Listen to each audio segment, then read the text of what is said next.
La victoire est de ce passage pour atteindre le but de la nation. La nation face à l'adversaire, l'armée nationale veillera sur son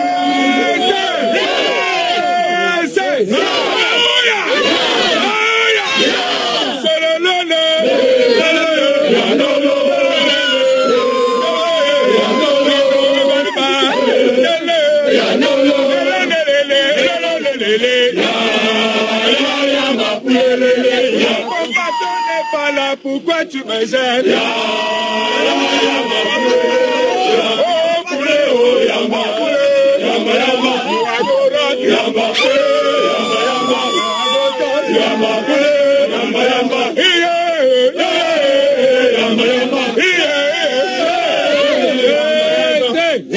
Vu l'énergie que le haut commandement déploie sur le terrain pour nous afin de terminer cette guerre en victorieux, parce que nous le saurons, comme a su le dire le chef de l'État, chef des armées, de gré ou de force, la paix régnera.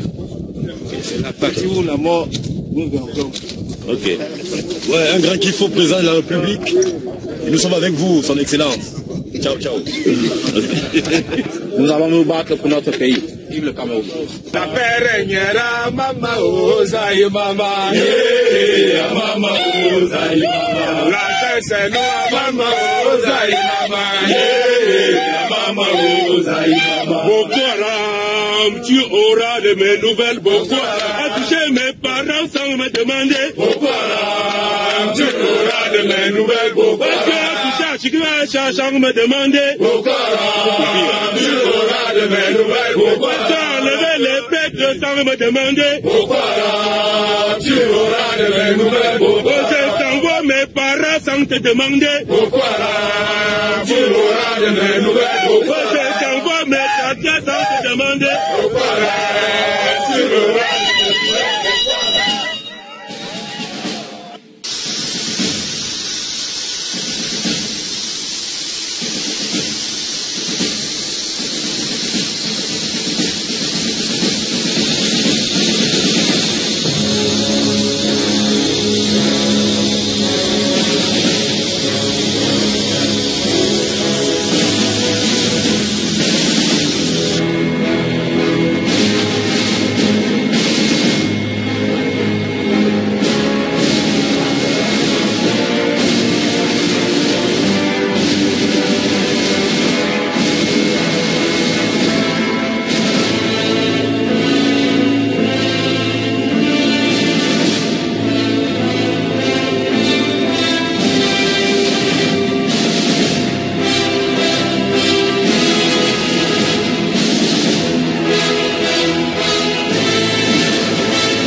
Jusqu'à présent, on peut dire que cette opération se passe dans de bonnes conditions, puisque nous avons réussi à préserver l'intégrité territoriale du pays et la circulation dans la zone est possible.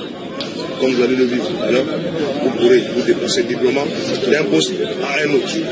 Vous allez constater que les usagers de la route se déplacent soit en véhicule, soit en bicyclette. Les gens mènent leurs activités dans les champs, commerce. Tant bien que mal, on parvient à maintenir une certaine activité. Le jour de l'attaque, moi personnellement, en tant que Comzone, j'étais convoqué au PC pour une réunion d'état-major.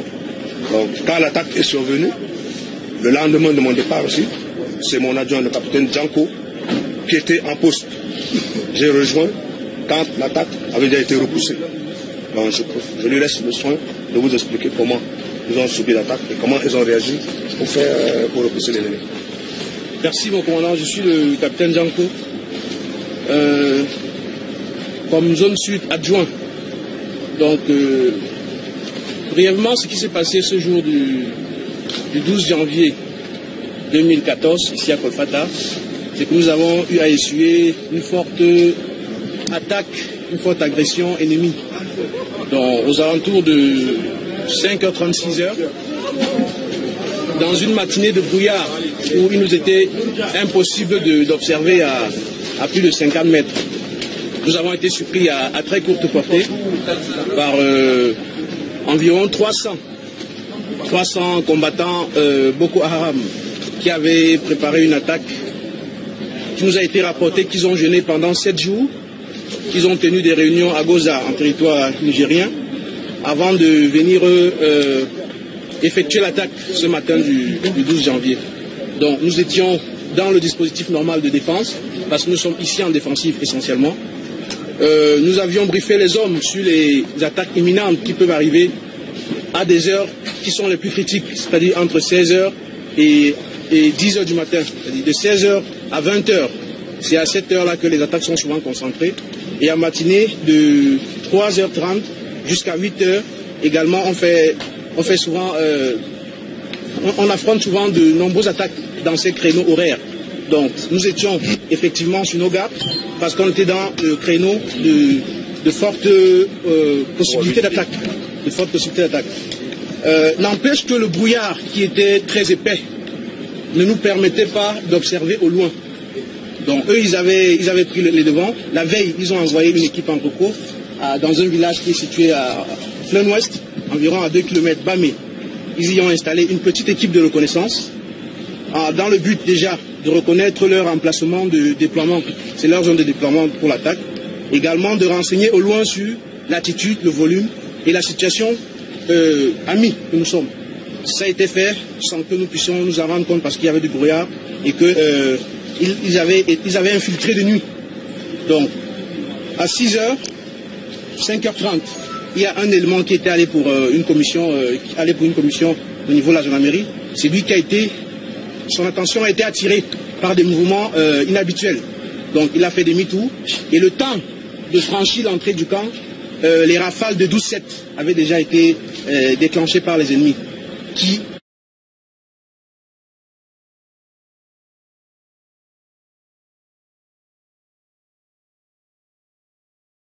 étaient à moins de 100 mètres du camp. Donc, heureusement que nous avons l'habitude de jouer des exercices d'alerte ici, qui perdent attaque. Donc, ce dispositif d'alerte a été immédiatement mis en place. Nous avons pu manœuvrer. Nous avons concentré nos forces également vers la direction qui était la plus dangereuse. L'ennemi s'est senti en position de faiblesse. Ça nous a permis de reprendre cette liberté d'action.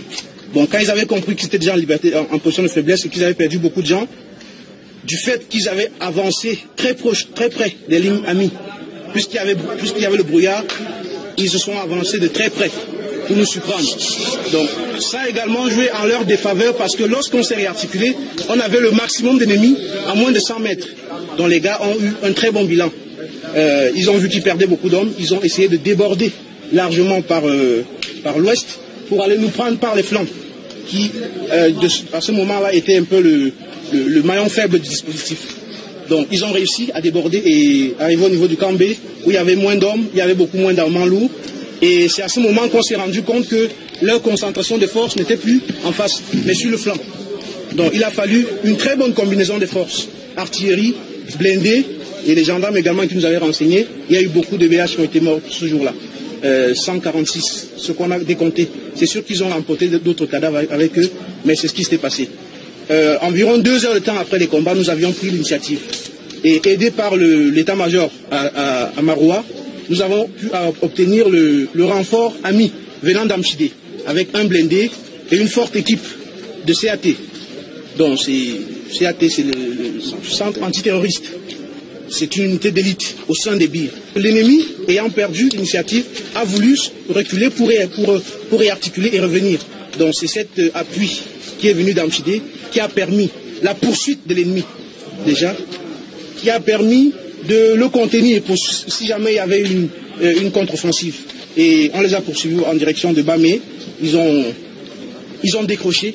Et en décrochant, ils ont encore perdu des véhicules, parce qu'il y a des véhicules qui étaient incendiés. Donc c'est à peu près le scénario qui s'est passé. On a également eu, CAT a été renforcé également par le détachement de Mora, qui est la ville principale du département. Donc c'est comme ça que nous avons géré cette bataille, jusqu'à ce que les Boko Haram se sentent sincèrement menacés et détruits, et qu'ils décident de décrocher après avoir perdu environ 150 hommes. Et parmi lesquels des grands chefs, parce que quand on voit les matériels qui ont été récupérés, il y a des boussoles de dernière technologie, il y a des Motorola de 4e génération, il y a des équipements de technologie de pointe qui ont été récupérés sur le cadavre des chefs. Également par leur équipement, nous arrivons à distinguer qui est le combattant ordinaire, le GV, qui est l'élite, qui est le meneur de troupes. Donc nous avons eu tous ces éléments pour comprendre qu'on a perdu, que ce jour-là nous avions détruit minimum 6 généraux Boko Haram. En gros, l'attaque a duré combien de temps? De 6h30 à quel temps? L'attaque a duré environ 2h30, 3 heures. L'attaque, proprement dit, 2h30. Et les 30 dernières minutes ont été beaucoup plus pour la poursuite de l'ennemi. Ils avaient un blindé qui, en permanence, faisait le va-et-vient sur l'axe parallèle au dispositif de Ami. Oui, le blindé faisait le va-et-vient avec la tourelle dirigée vers le camp. Mais à aucun moment le blindé ne s'est aventuré à prendre l'axe pour venir vers le camp. Ce qu'on redoutait. Donc eux aussi savaient que si jamais le blindé s'aventurait, nos RPGistes pouvaient le détruire. Donc il a fait le va-et-vient sur la ligne avec une tourelle dirigée vers le camp en tirant. Il y avait 2 14-5 qu'on a monté sur pick-up qu'on a aperçu et 3 12-7, parmi lesquels une qui avait essayé de percer le dispositif.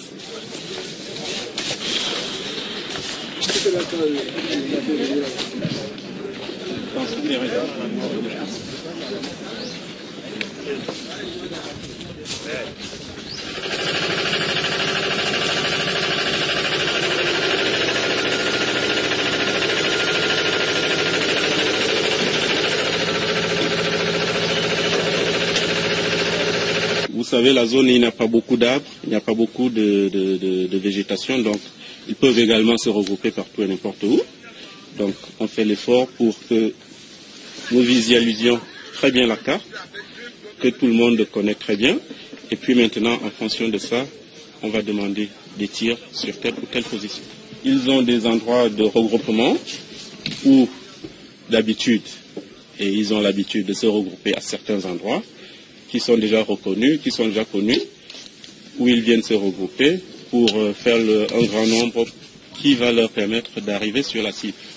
Bon, maintenant, avec l'aide de la population, avec l'aide de nos équipes techniques sur le terrain, nos capteurs, ainsi de suite, on peut nous appeler à tout moment, ok, on a vu un regroupement de 15, 20, 30, 100, 200 à tel endroit. Et puis rapidement sur la carte, je regarde, est-ce que je peux traiter ou bien est-ce qu'il faut que je me déplace ou bien...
Je lui ai demandé de manger. Il a dit que non, c'est chez nous. Ça, c'est mon studio ici. C'est ici que l'on vit. Voilà, chacun de partage là. On a un de combat. Moi, je les reste à l'entrée.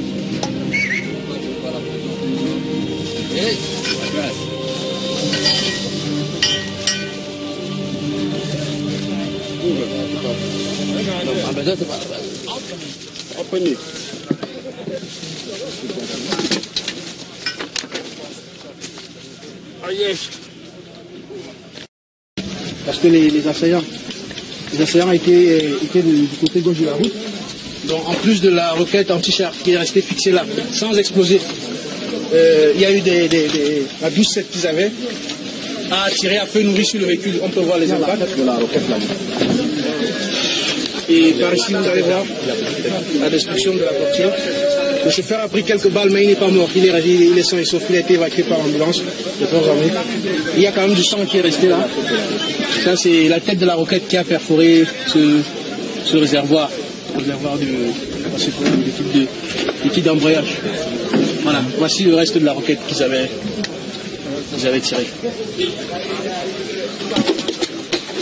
En plus de ça, ça a été détruit. Il y avait des hommes, vous voyez encore des traces de sang. Il y a encore des traces de sang sur le véhicule.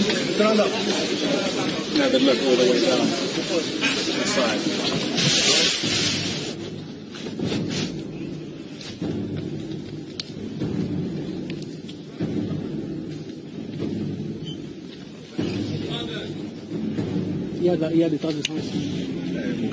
On va travailler en intelligence, c'est-à-dire que chacun fait ses illustres et on fait le bordel.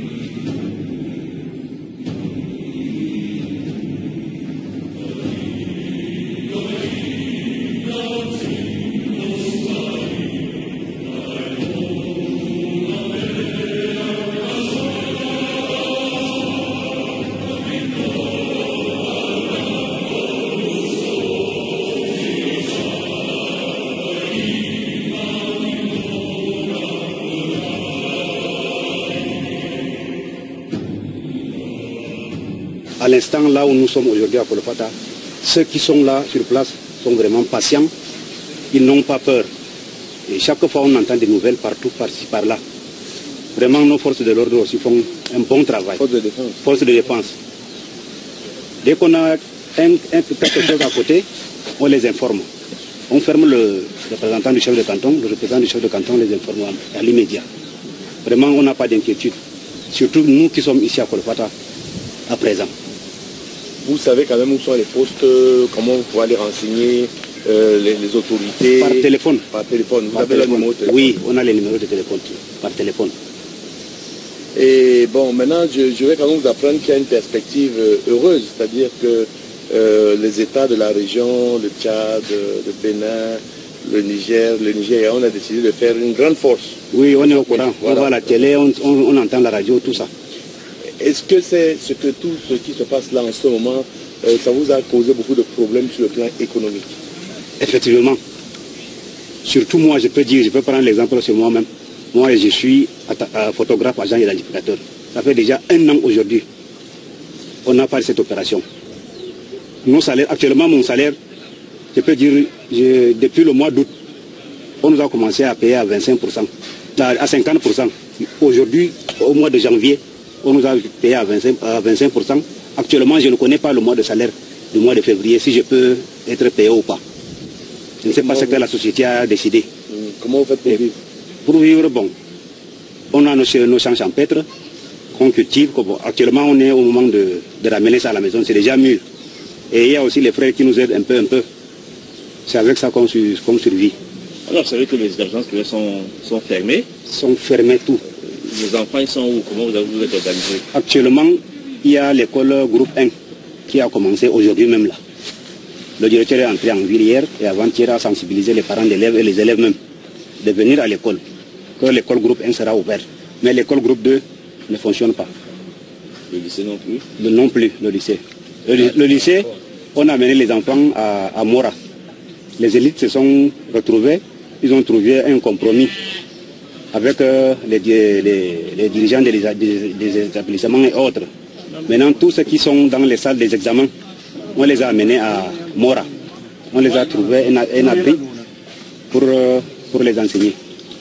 Est-ce que vous savez qu'en ce moment, tout le Cameroun entier, à l'est, au centre, au sud, il y a des marches qui sont faites pour leurs frères du Nord.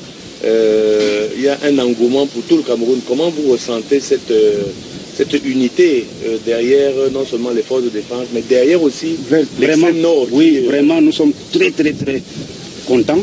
Il y a, chaque fois on écoute Afrique Média, tous ces grands hommes qui nous donnent ces renseignements-là, vraiment on est tous contents de ce qu'ils font et de ce que le Cameroun est actuellement aujourd'hui. On est très contents.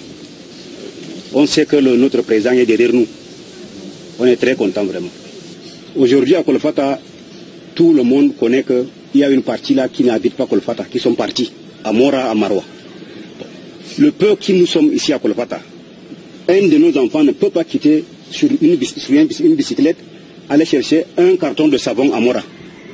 Les forces de maintien de l'ordre sont en route, on leur donne leurs droits, mais on nous a fait comprendre qu'il y a des jeunes gars, des soulards même je peux dire, qui ont formé un groupe. À chaque fois qu'on les voit, les enfants ont leur carte d'identité, ils ont leur carte d'identité, leur carte électeur. Mais dès qu'on les parle français ou dès qu'ils n'entendent pas, on les croit comme les Boko Haram. On les bastonne, on arrache leurs biens, on les garde. Il faudrait qu'il y ait l'intervention du chef de canton ou quelqu'un d'autre pour qu'on les libère. Et après, tous ces marchandises-là, on ne les leur donne pas. C'est ça notre mécontentement. C'est des petits gars là, ils sont là. Ils sont là. Ils sont ici à Kolfata. Ici à Kolfata, ce sont nos frères, nos enfants. On habite ensemble. Les originaux de Kolfata. Oui, mais qui exerce des exactions sur eux? C'est les gars là, on les appelle. Les gendarmes. Et en plus, un groupe de personnes là qui ont formé, qui se promènent avec les gendarmes et autres, les policiers là. Ils ont un groupe là. Dès qu'on t'aperçoit de loin, on t'intercepte. Tu viens, tu te présentes, tu as ta carte d'identité, ton carte électeur, on demande toute ta affiliation, tu donnes. Mais en plus, ils veulent l'argent. Bon, ils ont un frère qu'on leur donne en cours de route là. Là, je ne connais pas. À part de ça, dès qu'on te parle floufoudé au français, tu n'arrives pas à t'exprimer. On arrache ton bien. Tout ce que tu as sur toi, ton portable, ton argent, même là, on prend. On te dit de rentrer. C'est comme ça qu'ils sont en train de faire sur l'axe Mora Kolfata. C'est surtout à Kourgui. C'est surtout à Kourgui, au poste de police et à la sortie de la gendarmerie. Cette philosophie qui fait une race supérieure et une autre inférieure sera finalement et permanemment discréditée et abandonnée. Partout sera la guerre, c'est la guerre. Tant qu'il y aura des premières classes sur un classe citoyenne dans toutes les nations, tant que la couleur d'un humain aura de la signification comparée à ses yeux, et j'en passe. Tant que les droits universels ne seront attribués à tous sans distinction de race, et j'en passe. En attendant ce jour, le rêve d'éterniser la paix, citoyen du monde, ne sera qu'une illusion désespérée.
Mais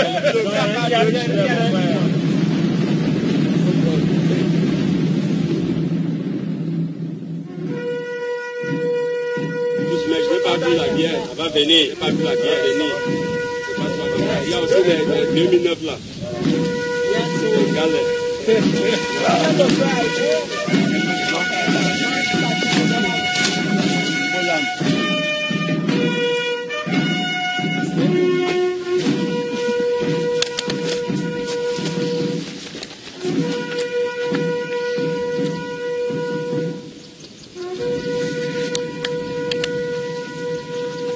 C'est quelqu'un sur le vélo là-bas, non?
Voilà, il faudra que tu manœuvres un peu. Et quand on va arriver, parce qu'on va aller sur le disque PM pour qu'il filme la maison.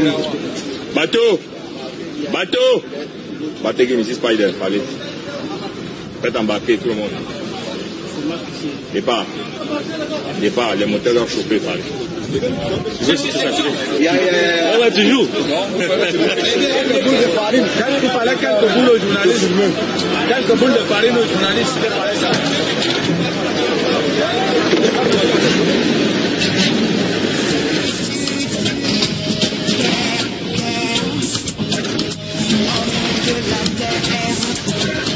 En attendant ce jour, le continent africain n'aura pas de paix. Nous, Africains, nous nous battrons si cela est nécessaire. Et nous savons que nous vaincrons, car nous sommes confiants. La victoire finale, du bien sur le mal. La victoire finale, du bien sur le mal. C'est la victoire de Dieu sur le diable.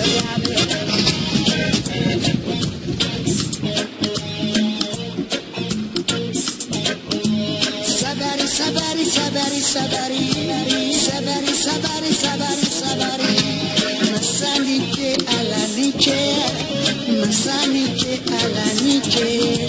Sabari, sabari, sabari, sabari, allez sabari. Enterrer les haches de guerre, enterrer ces haches de guerre.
pour maintenir le flot d'informations dans notre sens, je ne vais pas les exposer devant les caméras, je ne prendrai pas.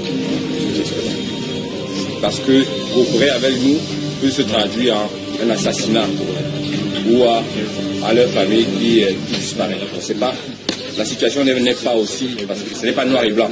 À un moment donné, ils sont avec vous, à un moment donné, ils ne sont pas avec vous. Donc, it's kind of dangerous to do that. The answer, like the colonel said, is that working with the population is not given because they're afraid for the life. They're afraid for the life of the children. Était monté une arme collective. Donc ici vous avez les maillons, vous avez les étuis.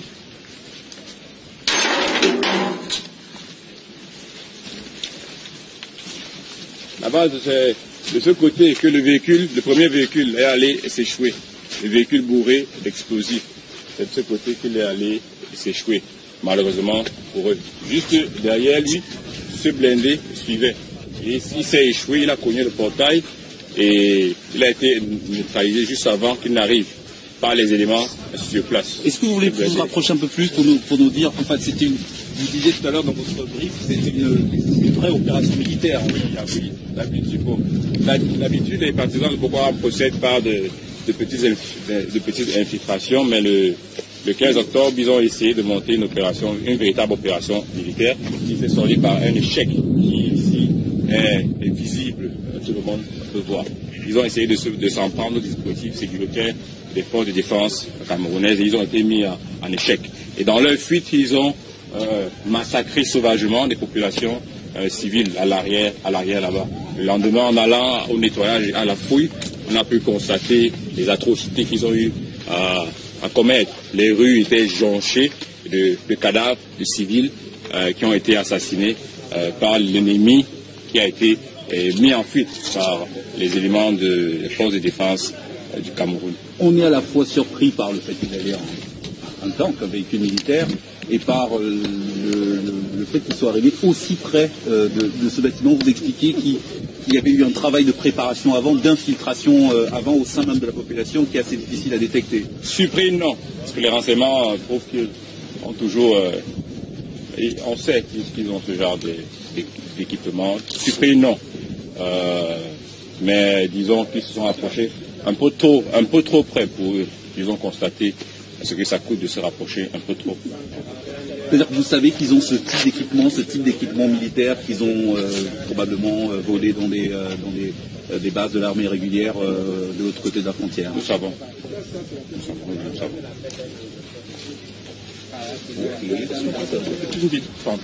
Non.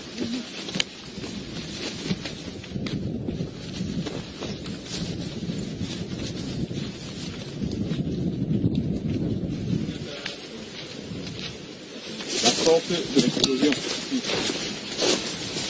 a été creusée ici. La force de l'explosion, tous les véhicules là-bas. Ouais, les véhicules sont appuyés. C'est la force de l'explosion. Vous avez les débris des véhicules un peu partout là-bas. Ça c'était l'attentat à la voiture piégée. C'est de ce côté que ça a eu lieu. C'est de ce côté. Le véhicule est venu de ce côté. Et puis là, explosé. L'explosion, vous voyez, c'était un peu partout là-bas.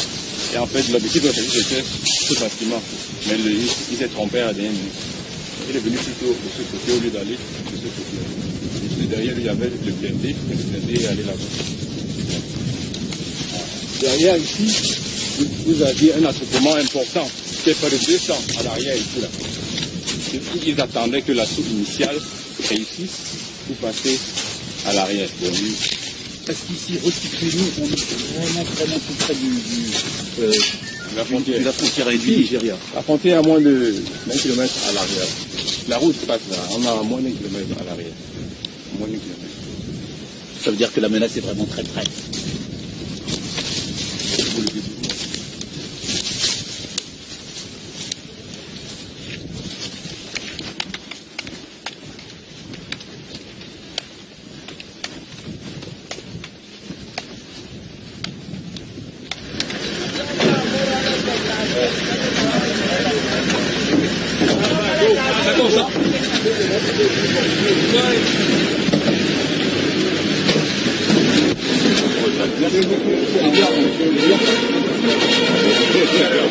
J'ai décidé d'être sur le gouvernement.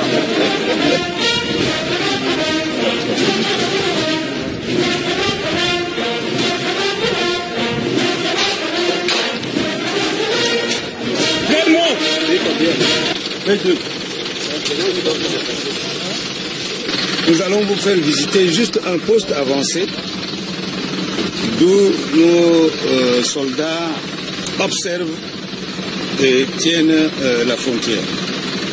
Donc pour l'instant, nous allons prendre ce chemin pour arriver au poste avancé. Nous allons y rester juste quelques minutes et puis replier. Ce que vous voyez derrière vous, c'est l'artillerie qui se met en place en mesure de délivrer des tirs au profit des troupes armées en cas de besoin. Donc nous sommes à ma base. Nous allons visiter juste le poste avancé.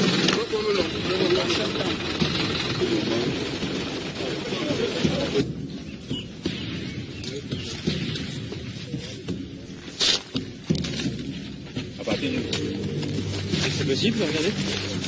Ah, on peut jeter un œil. Donc, en face, on a quoi? En face, là, c'est le...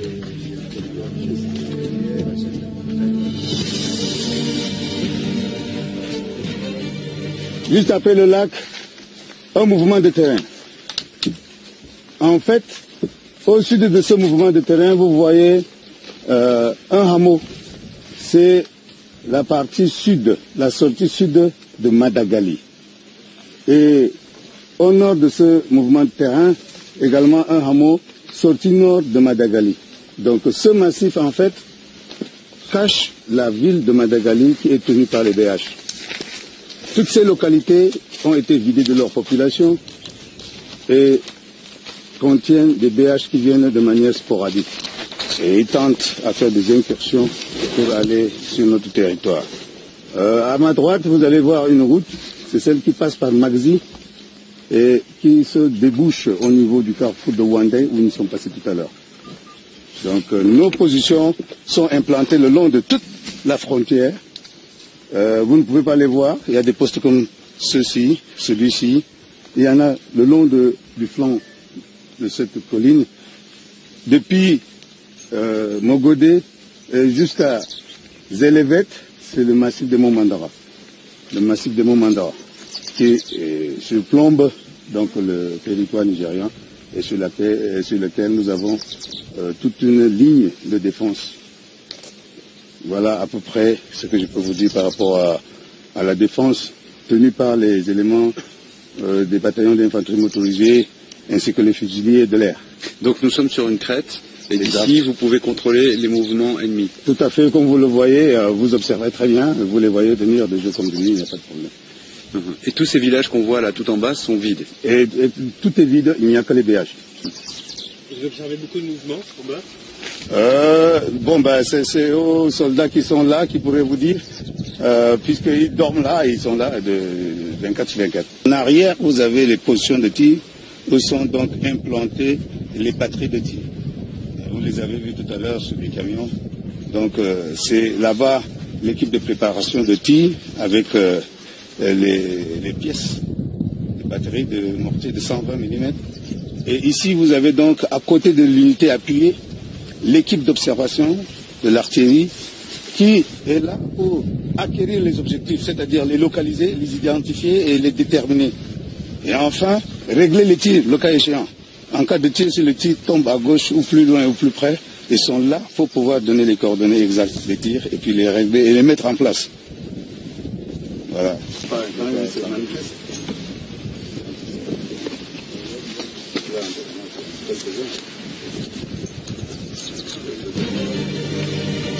Yes. Eux ont les moyens de répliquer sur vous là ou pas?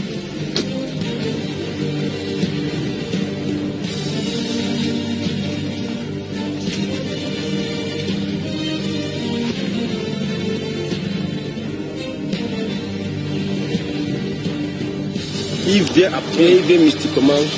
Comme vous voyez, il ne peut pas passer par véhicule. Ce n'est qu'à pied. Voilà. Donc le terrain nous est favorable et nous on fait le travail comme nous doit. Donc vous avez des visions nocturnes, vous avez tout ce qu'il faut. Oh, tout ce qu'il faut, nous avons sur place. Et les tireurs d'élite. Les tireurs d'élite. Même quand on doit les tirer.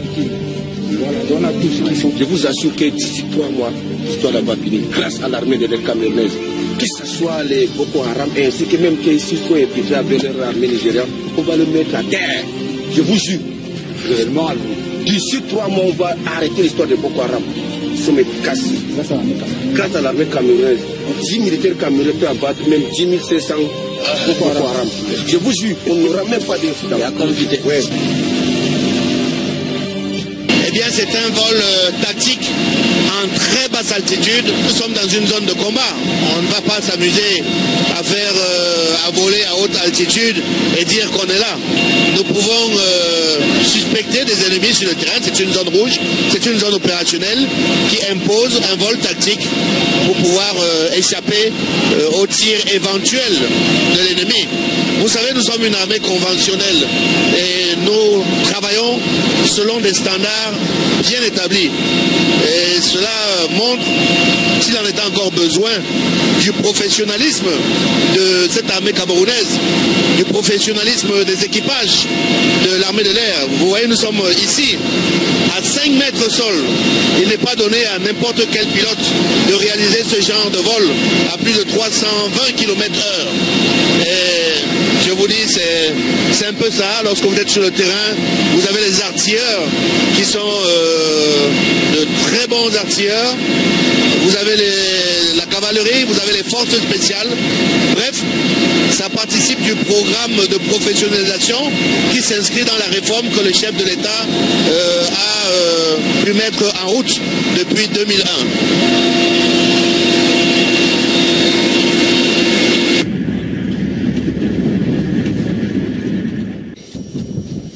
Je vous souhaite la bienvenue ici à Fotokol, l'un des arrondissements du Logo-Nechari, et qui est surtout l'un des théâtres sur lesquels se joue la guerre que nous menons actuellement contre la secte islamiste radicale Boko Haram.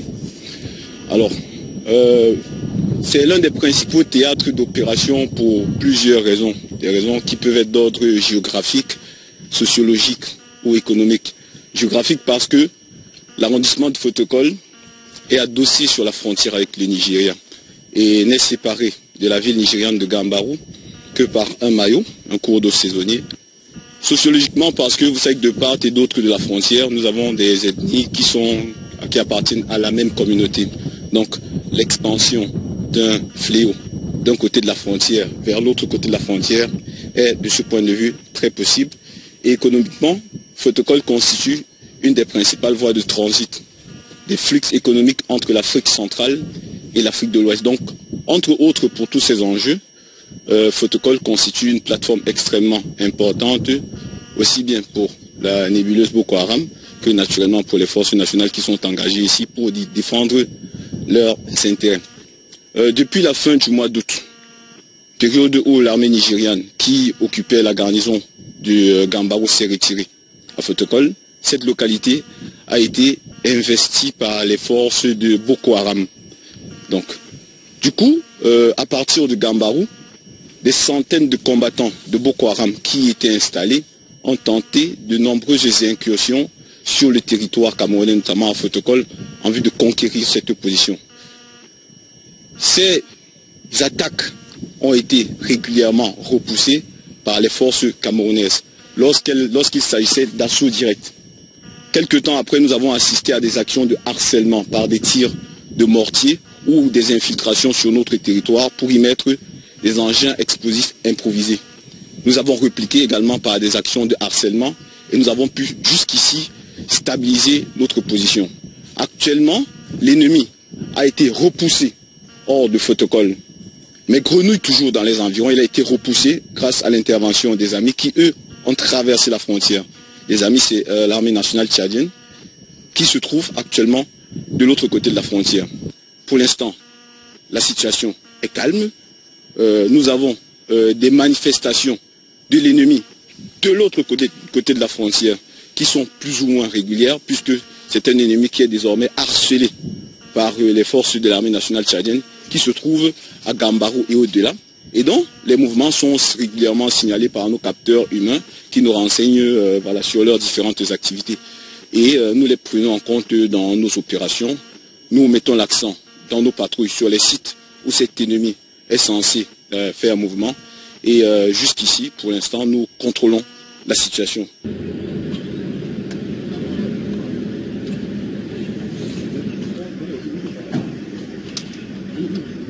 Go outside and run inside the house. So you were in the mosque? I was in the works at that time. So you escaped? I escaped. Why did they do it? I don't know. Just they come and bring attacks. They attacks and go, saying Allahu Akbar, Allahu Akbar.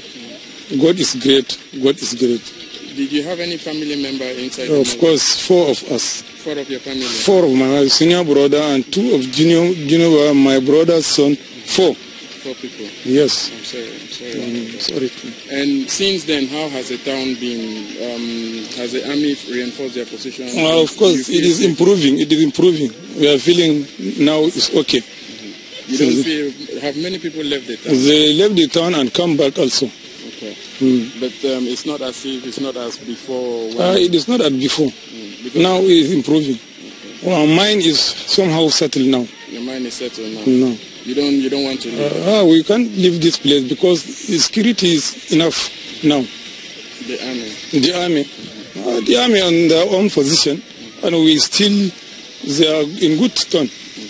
Information was been given them, we have been collaborating them, enough collaboration, and they are okay. They are working as good. What do you do for a living? Here. Are you a trader or a farmer? I am a farmer. A farmer. What do you cultivate? I cultivate guinea corn, beans, like that. Okay. Since this whole Boko Haram issue started, do you still go to They stop our farming process all. They stop us from farming. We are not farming now. So what do you do to eat and feed your family? Of course, those who get money may help us, small. Those whom we stay here, we stay idle without any job. Were you born in Fotokol? Have you been here all your life? I was born in another place, but I come grow in Fotokol. How long have you stayed in Fotokol? I stay about 25 years ago. Waza, c'est une zone qui fait partie des 3 zones du dispositif de l'opération Alpha et qui s'étend depuis le village de Doublé jusqu'au village de Tidé vers le nord. À ce jour, nous avons déjà subi 2 incursions de la secte islamiste Boko Haram dans notre zone d'action. La première, c'était en mars, avec l'attaque du camp de la base chinoise de Sino-Ego. Et la deuxième, plus récente, date d'hier, le 16 février 2015. Où alors que nous avons été informés d'une infiltration de nombreux adeptes de la secte Boko Haram, près de l'un de nos villages, Nyem, à 5 km d'ici. Tout de suite, un élément d'intervention s'est mis en reconnaissance offensive face à cet adversaire. Malheureusement, au cours des combats, le chef de bataillon commandant la zone centre a été blessé. Et nous sommes intervenus pour exfiltrer les blessés et continuer le combat. Le combat qui a permis de tuer sur le coup 86 combattants de la secte. Et à ce matin, de nombreux villageois nous ont rapporté qu'on a retrouvé 0,8 autres corps. Entre autres, nous avons pris le blindé que vous pouvez voir derrière nous. Malheureusement, au cours de l'attaque, nous avons perdu 5 camarades. Ce blindé constitue une belle prise parmi les nombreuses que nous avons déjà réalisées au sein de l'opération Alpha. Il y avait plusieurs véhicules. D'autres véhicules ont réussi à s'infiltrer près de la frontière, mais celui-ci n'a pas pu s'échapper. Quel est le moral actuel des hommes? Le moral actuel des hommes est très haut, je dis bien très haut. Comme je l'ai dit, ça fait partie des nombreuses prises que nous avons déjà réalisées durant l'opération Alpha. On a récupéré de nombreuses armes de guerre, de nombreuses munitions. La connaissance du terrain vous permettra certainement de comprendre que la zone centre, dont Waza est le poste de commandement, fait partie d'un couloir de passage de la secte depuis le nord de son dispositif jusqu'au sud.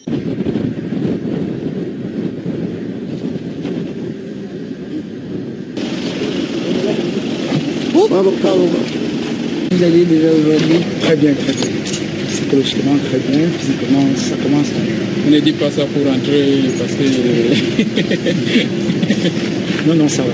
Ça va très bien. Vous avez une peur de votre vie? La peur, non. On est plutôt habitué à ça. Ça fait plusieurs mois qu'on combat beaucoup. Donc psychologiquement, on est préparé à toutes les éventualités. Et celle d'hier n'était qu'une parmi tant d'autres. Donc voilà, pas de problème. Qu'est-ce qui s'est passé?